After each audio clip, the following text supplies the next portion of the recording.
वक्रतुण्ड महाकाय सूर्यकोटि समप्रभ निर्विघ्नं कुरु मे देव सर्वकार्येषु सर्वदा। जब रात होती है तो हम एक दिया जला लेते हैं और उस रोशनी में खुद को महफूज समझते हैं, मगर उस रोशनी के परे जो अंधेरा है वो अपने अंदर बहुत सारी कहानियां समेटे हुए है और इन्हीं कहानियों को आप तक लेकर आता है। रात के अंधेरे में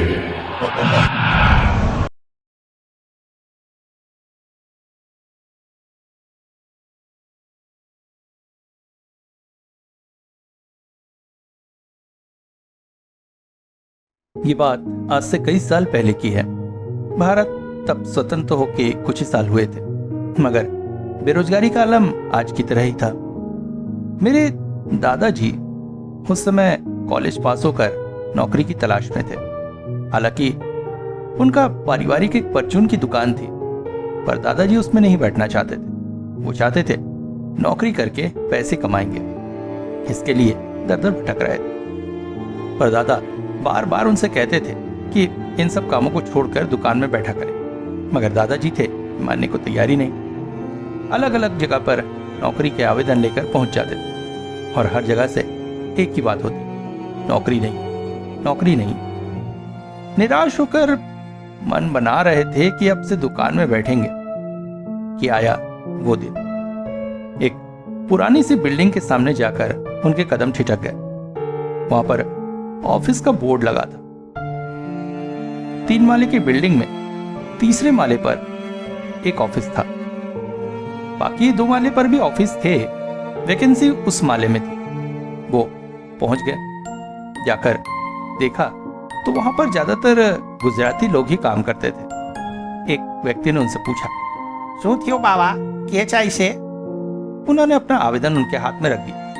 ओ वैकेंसी मांगता है, 1 मिनट। कहते हुए उसने उनके आवेदन पत्र को पढ़ा और फिर उनसे बोला, मारे संगे आओ। दादाजी उनके पीछे पीछे चले गए। कमरा बड़ा सा था, जिसमें काफी सारे लोग अलग अलग टेबलों पर काम कर रहे थे। कमरे का एक हिस्सा कुछ पार्टीशन से अलग किया गया था और एक चेंबर सा बनाया गया था। दरवाजे पर नॉक करते बोले, आमू सर। अंदर एक और गुजराती व्यक्ति ही बैठे। बोले, आवो आवो, के हो? उन्होंने अंदर पहुंचकर दादाजी का परिचय कराया। ए वैकेंसी माजी आवे थे। दादाजी के आवेदन पत्र को पढ़कर उसने कहा, ओ तमारो क्वालिफिकेशन तो बड़ा अच्छो छे। एक काम करो, पारेख की सीट में इन्हें बैठा दो, उसकी जगह तो खाली है। आखिर कितने दिन तक हम उनका खाली जगह रखेंगे? कोई तो काम के वास्ते मांगतो है। अच्छा, तुम्हें लेजर वगैरह बनाना आवश्य है? हाँ सर, मुझे अकाउंट्स का काम पूरी तरह से आता है। मैंने अकाउंट्स में ही कॉलेज पास किया है। आवे आवे, मैं देखो शो जाओ। पर अजीब बात थी कि सामने मैनेजर साहब की बात सुनकर साथ में जो व्यक्ति आया था वो उतना खुश नहीं हुआ।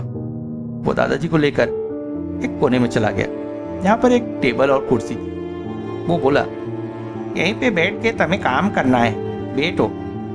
दादाजी जाकर कुर्सी पर बैठने लगे, पर तभी उन्हें ऐसा अनुभव हुआ जैसे कुर्सी पर पहले से कोई बैठा हुआ है। वो चौंक कर खड़े हो गए, मुड़कर कुर्सी को देखा, फिर सोचा मन का भ्रम होगा। अब की बार जब बैठे तो उन्हें ऐसा कुछ भी महसूस नहीं हुआ, परंतु हाँ, उस व्यक्ति के चेहरे पर कुछ अजीब से भाव उनको देखने मिले। धीरे से वो काम करने शुरू कर दिए, मगर जब भी खाली वक्त मिलता तब उनके कलीग उन्हें कुछ कुछ अजीब बातें सुनाते थे। उनके अनुसार यहाँ पर एक कर्मचारी पारेख काम करता था, जिसको काम से बड़ा लगाव था। ऑफिस बंद होने के बाद भी 8-9 बजे तक वो ऑफिस में ही बैठा रहता था। अकेला व्यक्ति था, शादी वगैरह नहीं की थी उसने, इसलिए समय बिताने का सबसे अच्छा साधन ऑफिस ही था। बड़ा मन लगाकर काम करता था और काम करते हुए एक दिन अपनी ही टेबल पर हार्ट अटैक से उसकी मौत हो गई।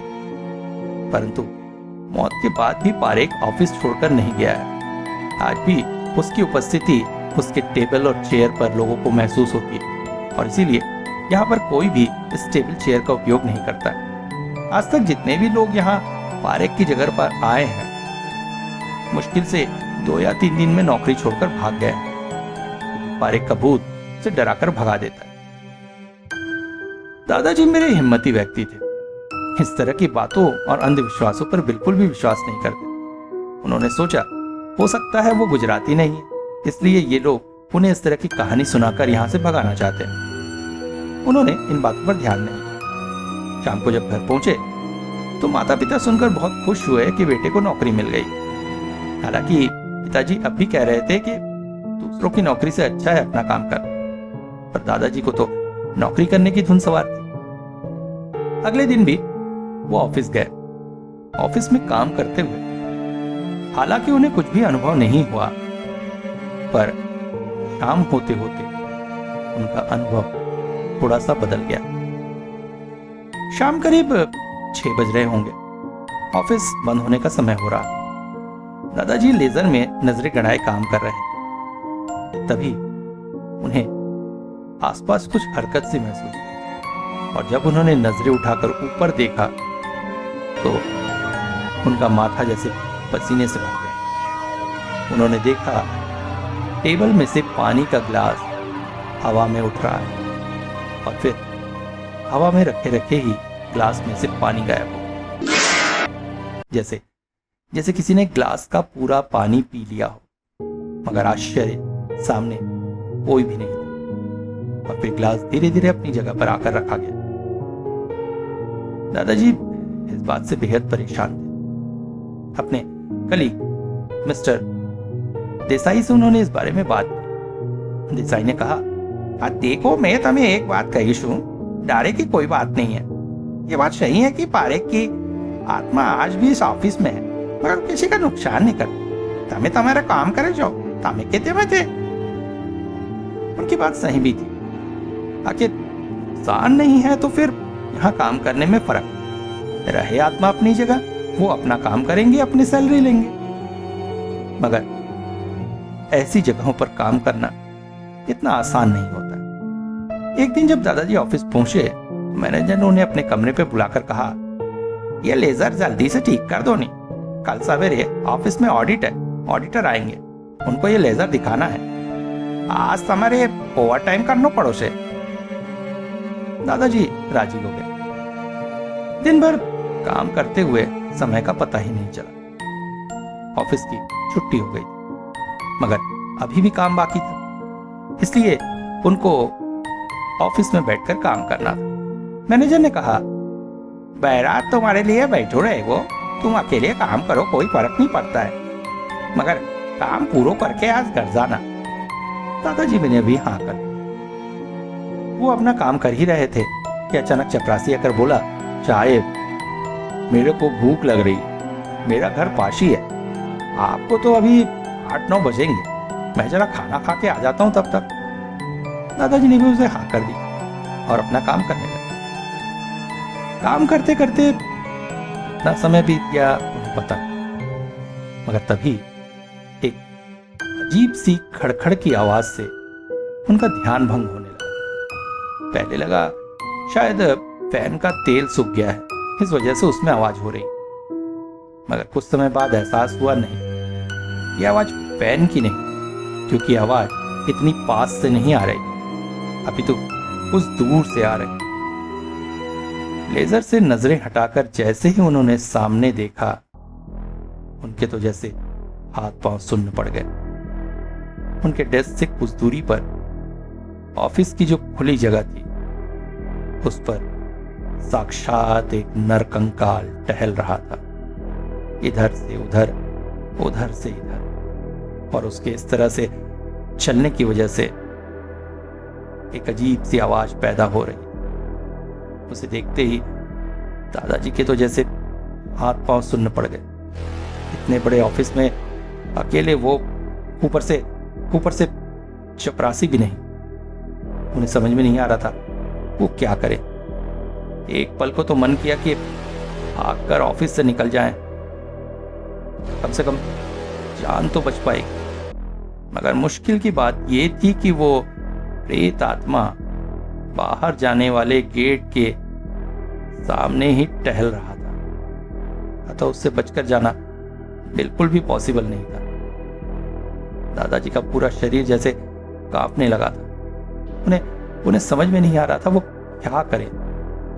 काम तो पहले ही रुक चुका था। कुछ देर तक ये दृश्य उनकी आंखों के सामने रहा।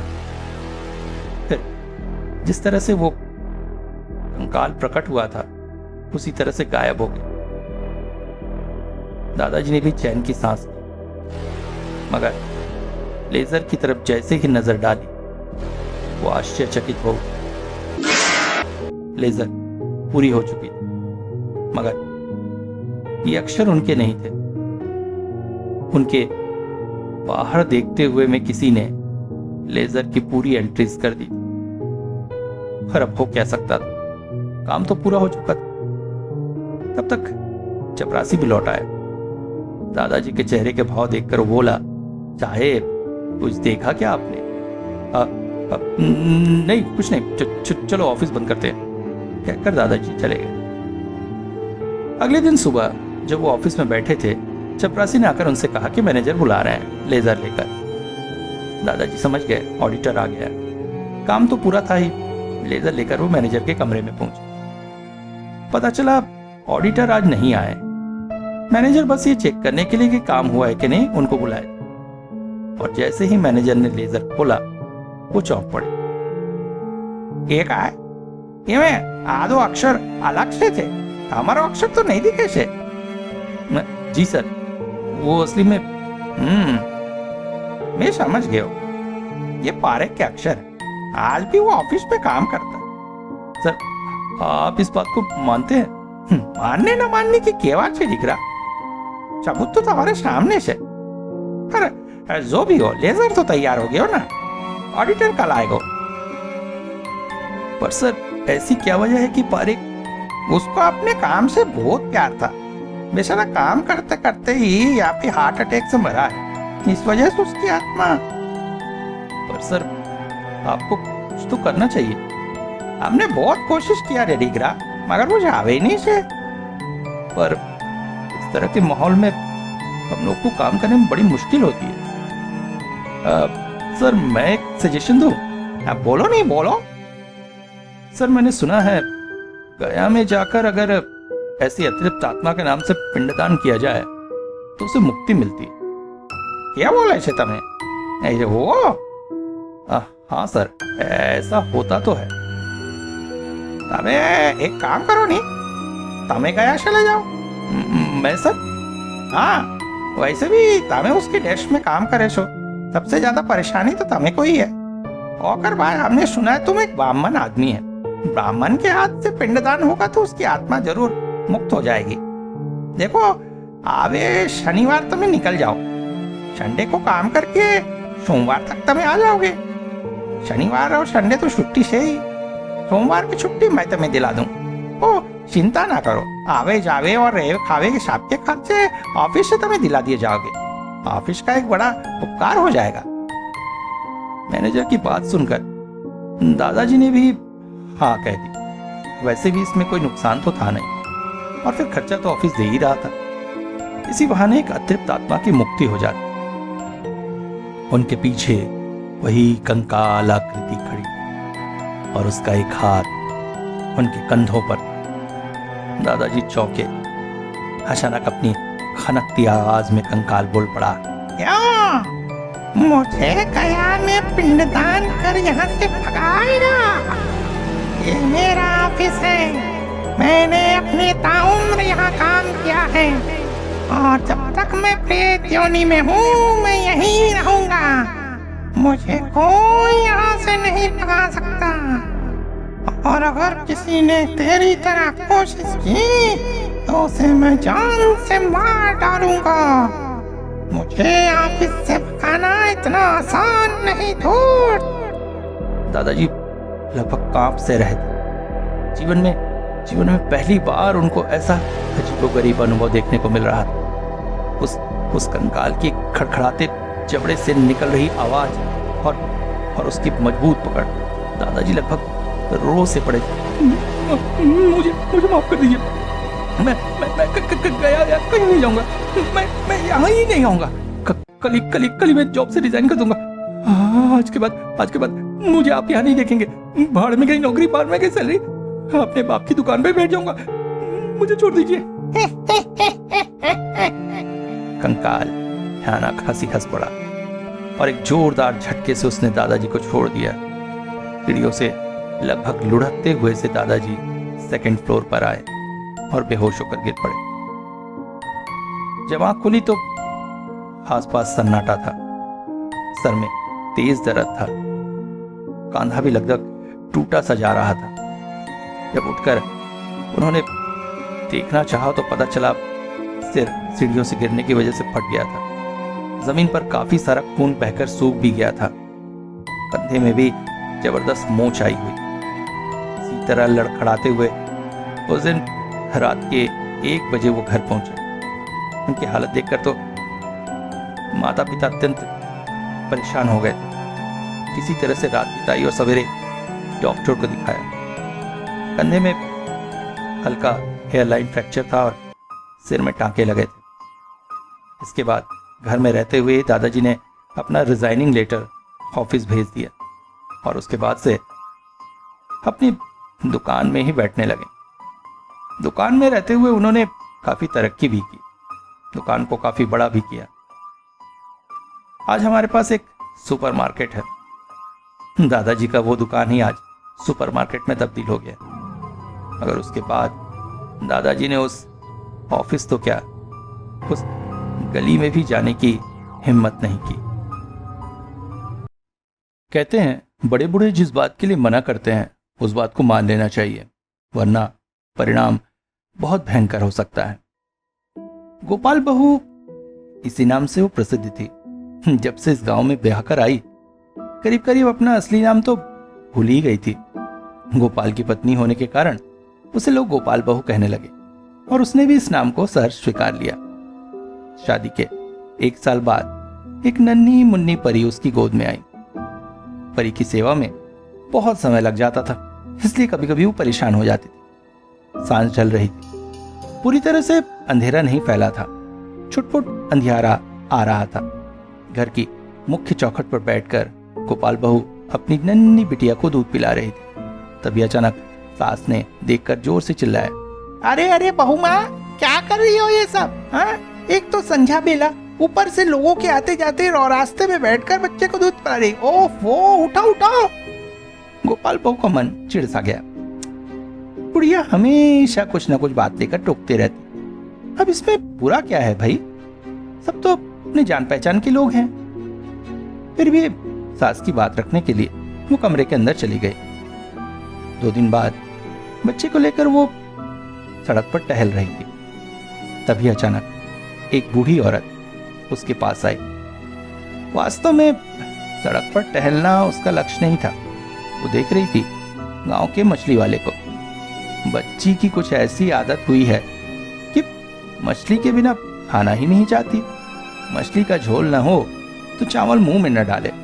पिछले 2 दिनों से मछली वाला नहीं आया था। आज घर में बची कुछ मछली खत्म हो गई। अब ऐसे में रात को तो बच्ची खाना ही नहीं खाएगी। उसी के इंतजार में खड़ी थी, तभी वो बूढ़ी औरत वहां आई। अरे रे रे रे रे, कितनी सुंदर बच्ची है। आहा, किसी की नजर न लगे, दो तो जरा गुड़िया को मुझे। माँ का दिल किसी और बात से पिघले न पिघले, अपने बच्चे की सुंदरता की तारीफ सुनकर पिघल उठता है।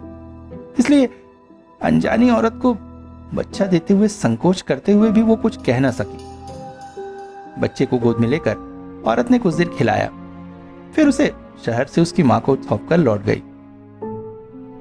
परंतु उस रात बच्ची को तेज बुखार आया। जैसे जैसे रात बढ़ती जा रही थी, बच्ची की हालत गंभीर होती जा रही। गांव के वैद्यराज आकर देखकर जा चुके थे, परंतु परिस्थितियों को देखते हुए गोपाल के छोटे भाई मोहन ने कहा, दादा मैं कार लेकर शहर जाता हूँ और बड़े डॉक्टर साहब को लेकर आता हूँ। हमें ये पहले ही करना चाहिए था, आपने देर कर दी। वो कार लेकर शहर चला गया, पर सवेरे तक जब वो डॉक्टर लाकर लौटा, नन्ही परी इस दुनिया को छोड़कर जा चुकी। गोपाल बहू का तो रो रो कर हालत खराब थी। जैसे तैसे 1 साल बीता। बच्चे की मौत का दर्द उसके दिल से कुछ कम हुआ, क्योंकि एक और नन्हे से बच्चे ने उनके घर में जन्म लिया। बच्चे की किलकारियां घर में गूंज रही थी। बच्चा करीब 7 महीने का हो गया था। ऊपर का खाना पीना भी शुरू कर दिया था। तभी अचानक गोपाल बहू के पिता की तबीयत खराब हुई। बच्चे को लेकर वो अपने मायके चली गई। मां पास ही के घर में गई हुई थी। पिता दवा खाकर सो रहे थे। पिता के खाट के पास ही वो बच्चे को काजल और टीका वगैरह लगाकर तैयार कर रही थी। तभी अचानक एक महिला बाहर के दरवाजे पर प्रकट हुई। अरे ओ रामावती, रामावती कहाँ गई? अरे केशव प्रसाद जी, कैसी तबीयत है आपकी? उस औरत को गोपाल बहू पहचानती न थी, परंतु जिस तरह से वो उसके माता पिता का नाम ले रही थी, संकोचवश उनसे कुछ कह न सकी। अब पिताजी सो रहे हैं, माँ पास के घर में गई है। आइए ना चाची। हाँ, नहीं नहीं नहीं, फिर रहने दे। मैं तो तेरे पिता से हालचाल ही पूछने आई थी। तो शांता है ना इनकी बेटी? हाँ चाची। हाय हाय हाय हाय, कितना सुंदर बच्चा है तेरा, किसी की नजर न लगे, भगवान इस पर कृपा करे। और ऐसी बहुत सी बातें कहकर वो औरत चली गई। परंतु अचानक उस रात फिर बच्चे को तेज बुखार आया। घर में खबर गई। कार लेकर वो लोग तुरंत ही गांव पहुंचे और बच्चे और गोपाल बहू को लेकर अपने गांव के लिए निकल पड़े। पर रास्ते में ही बच्चा परलोक सिधार गया। किसी को कुछ भी समझ नहीं आ रहा था, आखिर ये सब क्या हो रहा है। गांव के कुछ बड़े बूढ़ों से बात की गई। पाया इसे नजर लगना कहते हैं। शायद गोपाल बहू के बच्चों को किसी की नजर लग गई है। साल भर बाद फिर से गोपाल बहू की गोद हरी हुई, मगर अब की बार बच्चे को बहुत ही सावधानी से रखा जाने लगा। ना बाहर निकाला जाता और ना ही किसी पराये व्यक्ति के नजरों में भी आने दिया जाता। बच्चा 9 महीने का हो गया था। पिछले सारे बच्चे 1 साल का जन्मदिन नहीं देख पाए थे। परिस्थितियों को देखकर इस बार आशा थी कि बच्चा अपना पहला जन्मदिन अवश्य मनाएगा। उस दिन शाम को बहुत ज्यादा रो रहा था बच्चा, इसलिए गोपाल बच्चे को लेकर बाहर आंगन में ही टहल रहा था।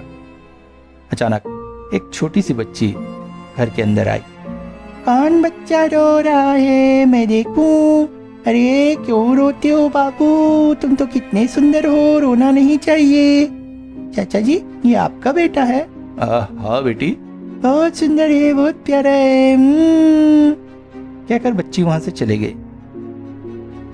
परंतु आश्चर्यजनक तौर पर उसी रात बच्चे को फिर से तेज बुखार आया और सवेरे तक बच्चा परलोक सिधार गया।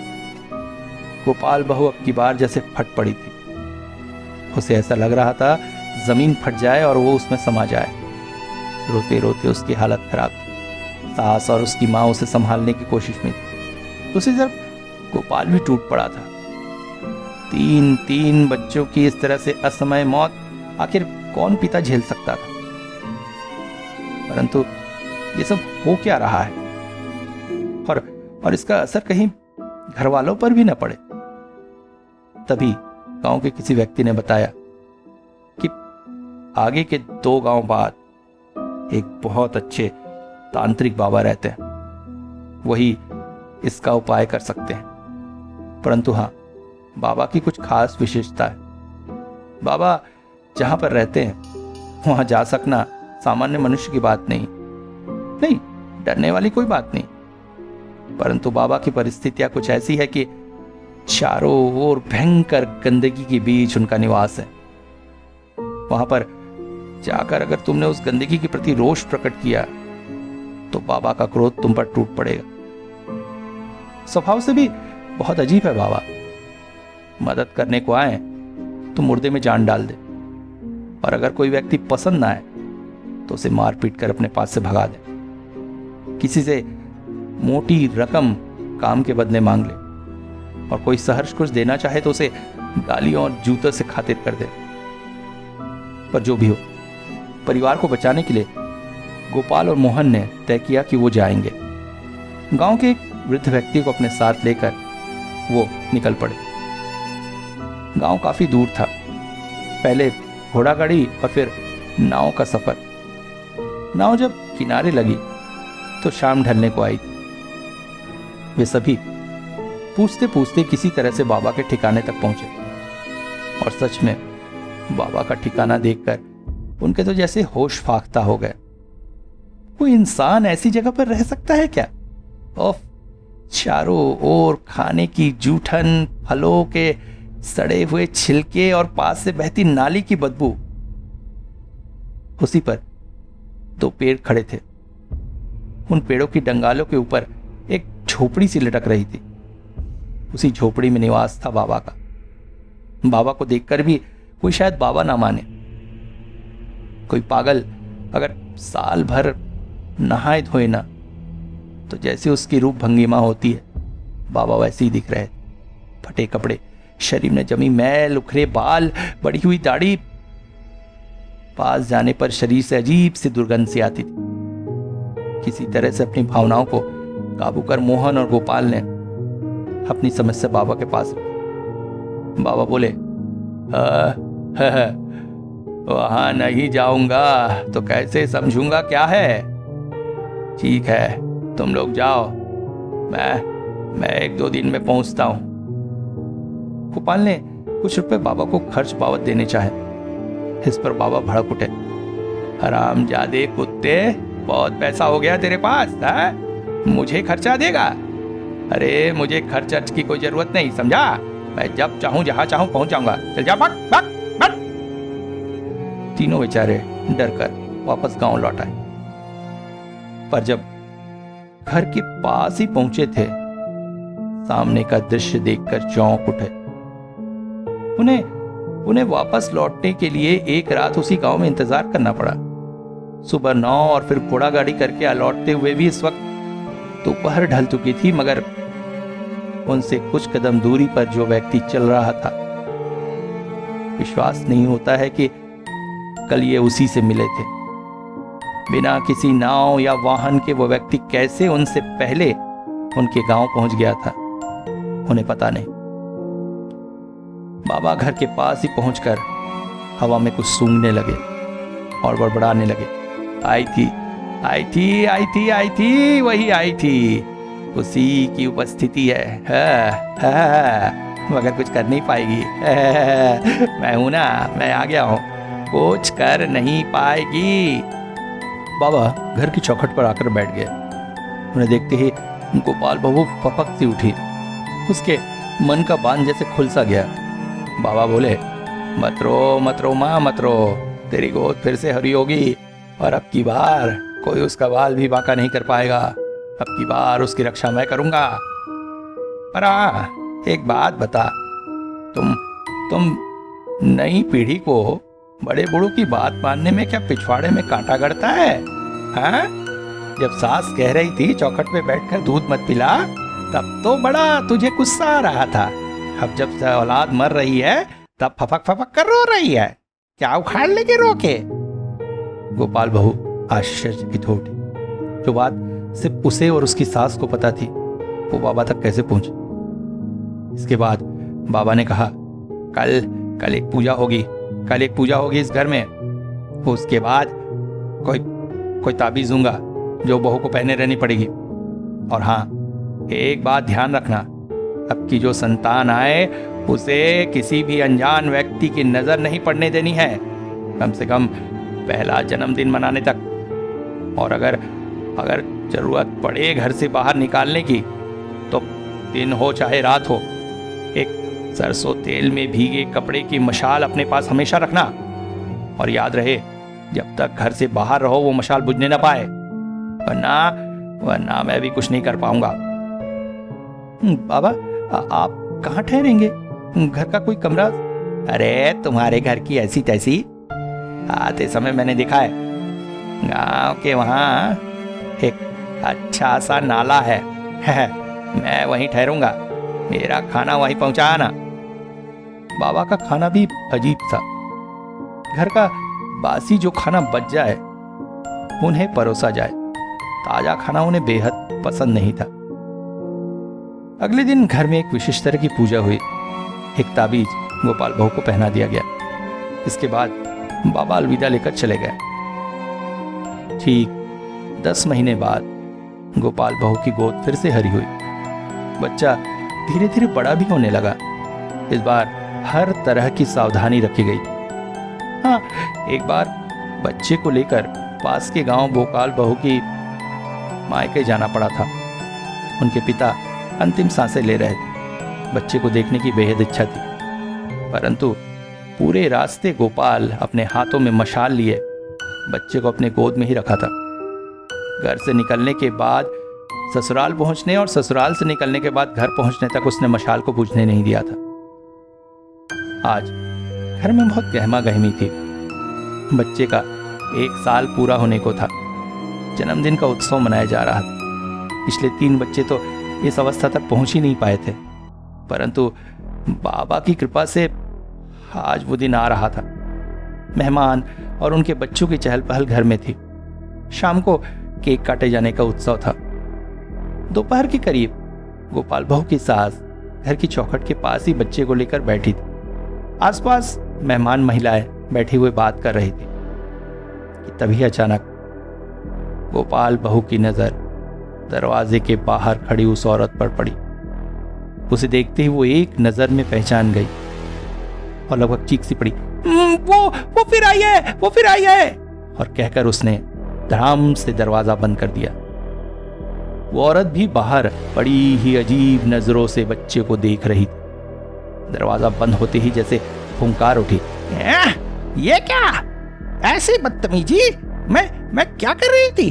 कुछ भी तो नहीं। और थोड़ी देर होता तो मेरा काम पूरा हो जाता, पर मूर्ख तूने मेरे मुंह पर दरवाजा बंद कर दिया। अरे, मेहमान के साथ कोई ऐसा व्यवहार करता है? उसकी बातों से गोपाल और मोहन जैसे तिलमिला उठे थे। दरवाजा खोलकर तेजी से उसके पीछे दौड़ पड़े ताकि उसे पकड़ सके। गांव के कुछ खिलाड़ी टाइप के लड़के जो शाम को मैदान में फुटबॉल खेलते थे, वो भी उनके पीछे दौड़ पड़े। परंतु आश्चर्यजनक तौर पर वो बुढ़िया, जिसे उन्होंने बुढ़िया समझा था, उनसे भी तेज दौड़ते हुए गांव के बाहर विलीन हो गई। उसे पकड़ा ना जा सका, परंतु सबके मन में एक डर, एक खटका बैठ गया। शाम ढले, बच्चे को बुखार आ गया। सबकी धड़कनें जैसे गले को उतर आई। हालांकि रात होते होते बुखार उतना तेज नहीं था जैसे कि पहले के बच्चों का, परंतु फिर भी मोहन बोल पड़ा, दादा अब की मैं समय नहीं बर्बाद करूंगा, मैं तुरंत निकल रहा हूं, शहर से डॉक्टर को लेकर आता हूं। कार लेकर मोहन रास्ते पर जा ही रहा था। अचानक उसे सामने किसी के आने की वजह से तेजी से ब्रेक मारनी पड़ी। सामने जो खड़ा था उसे देखकर मोहन भी आश्चर्यचकित था। सामने वही बाबा खड़े थे। बोले, कहाँ जा रहे हो? शहर? डॉक्टर लाते लाते फिर अगर उसके प्राण निकल गए तो? तुम लोगों से सावधानी तो होनी नहीं है ना? बस डॉक्टर के पीछे दौड़ो। चल वापस चल, तेरे लिए मुझे फिर से आना पड़ा। चल। घर की चौखट पर पहुंचते ही गोपाल बहू और उसकी सास को देखकर बोल पड़े, तुम साली कमीनियों, मर क्यों नहीं जाती तुम लोग? हैं? मरो तो पिंड छूटे। बच्चे को संभाला नहीं जाता है? क्या जरूरत थी चौखट के पास बैठकर बच्चे को खिलाने की? है दोनों के दोनों। ठीक है ठीक है ठीक है, नहीं बिगाड़ पाएगी, नहीं बिगाड़ पाएगी, कुछ नहीं बिगाड़ पाएगी। इस बार तो मैं इस घर को बांध देता हूं, फिर देखता हूं कैसे क्या करती है। रात भर बाबा घर के चारों ओर घूम घूम कर कुछ मंत्र पढ़ते रहे। सवेरे तक बच्चे का स्वास्थ्य काफी हद तक ठीक हो गया। आश्चर्यजनक तौर पर बाबा जिस तरह से आए थे वैसे ही वापस चले गए। बच्चा अब स्वस्थ था, 1.5 साल का होने को आ गया था। खतरा लगभग टल चुका था, परंतु हाँ, इसके बाद भी कुछ एक बार उस औरत को घर के आसपास टहलते देखा गया, जैसे वो घर में आना चाहती हो और किसी कारण से ना आ पा रही। एक दिन अचानक गोपी बहु जोर से चीख पड़ी थी, वो देखो, वो फिर दरवाजे के पास है। अब की बार मोहन, गोपी और गांव के लड़के उसके पीछे गांव से बाहर तक दौड़ते गए और जो कुछ हुआ था वो अत्यंत आश्चर्यजनक था। बुढ़िया की गति इस बार भी उनसे ज्यादा तेज ही थी। गांव से बाहर खुले मैदान में भी वो दौड़ती चली जा रही थी और सभी उसका पीछा कर रहे थे। तभी आश्चर्यजनक तौर पर वो एक पुराने जामुन के पेड़ से जाकर लिपट गई और अगले ही पल अदृश्य हो गई। ऐसा लगा जैसे जामुन के पेड़ से टकराने के बाद वो जामुन के पेड़ के अंदर ही प्रविष्ट हो गई। इस दृश्य को देखकर गांव के कुछ लड़के तो डरकर वापस गांव भाग आए, परंतु गोपाल के सिर पर खून सवार था। नहीं, उसे वो जो भी हो जहां भी हो सजा तो मिलनी ही चाहिए। गांव के लड़कों से कहकर उसने ढेर सारी सूखी लकड़ियां इकट्ठी की और उस जामुन के पेड़ के चारों ओर लगा दी और तेल डालकर आग लगा दिया। धू धू करके लकड़ियां जल उठी और जामुन का वो हरा भरा पेड़ भी जल उठा। पर जब सारी लकड़ियां जल गई तो जामुन का वो पेड़ एक ठूठ सा बनकर खड़ा रह गया, जैसे पूरी तरह से जल के राख हो जाने के बाद भी कोई अदृश्य शक्ति उसे पकड़े हुई थी। आज इस बात को कई साल बीत चुके। वो बच्चा बड़ा हो चुका है, शहर में नौकरी भी कर रहा है, परंतु जामुन का वो पेड़ आज भी गांव के बाहर वैसे ही खड़ा है।